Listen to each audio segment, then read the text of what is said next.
আসসালামু আলাইকুম ওয়া রাহমাতুল্লাহি ওয়া বারাকাতুহু। ইন্নাল হামদালিল্লাহি ওয়াহদা ওয়াসসালাতু ওয়াসসালামু আলা মান লা নাবিয়্যা বা'দা আম্মা বা'দ। সম্মানিত উপস্থিতি, আমরা ধারাবাহিকভাবে আপনাদের সম্মুখে আলোচনা উপস্থাপন করছিলাম যারা রাসূলুল্লাহ সাল্লাল্লাহু আলাইহি সাল্লামের উম্মত নয়। এ পর্বে দুইটা গুরুত্বপূর্ণ বিষয়ে কথা বলবো। প্রথম যে বিষয় সেটা হচ্ছে শাসকের অন্যায় কাজে সাহায্যকারী। আপনি নাসাই খুলুন, 4208 নম্বর সংখ্যায় হাদিস এসেছে।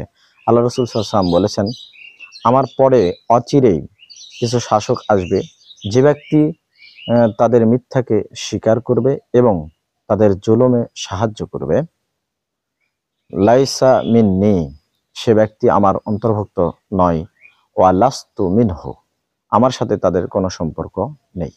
দ্বিতীয় যে বিষয় সেটা হচ্ছে মুশরিকদের সাথে বসবাসকারী।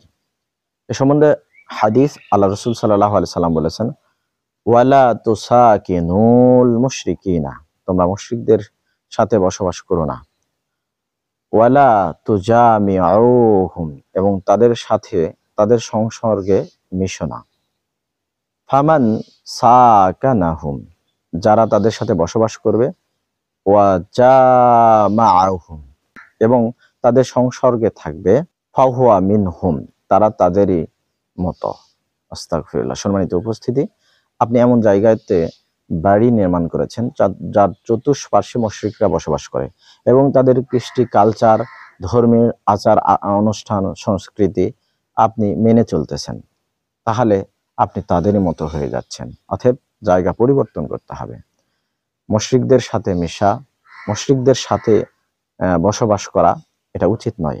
আমাদের সমাজে এমন অনেক ভদ্রজনকে দেখা যায় যারা মুশরিকদের সাথে থাকতেই বেশি সুখ অনুভব করে, আনন্দ অনুভব করে, বলে বেড়ায় যে আমার মুশরিক প্রতিবেশী প্রত্যেকেই খুবই ভালো। আস্তাগফিরুল্লাহ। সম্মানিত উপস্থিতি, আল্লাহ রাসূল সাল্লাল্লাহু আলাইহি ওয়াসাল্লাম বললেন, আপনার সঙ্গী, আপনার সাথী, আপনার সাথে বসবাসকারীরা যদি মুশরিক হয়, তাহলে আপনি তাদেরই মতো হয়ে যাচ্ছেন। আস্তাগফিরুল্লাহ। আল্লাহ তাআলা আমাদেরকে বেঁচে থাকার তৌফিক দান করুন।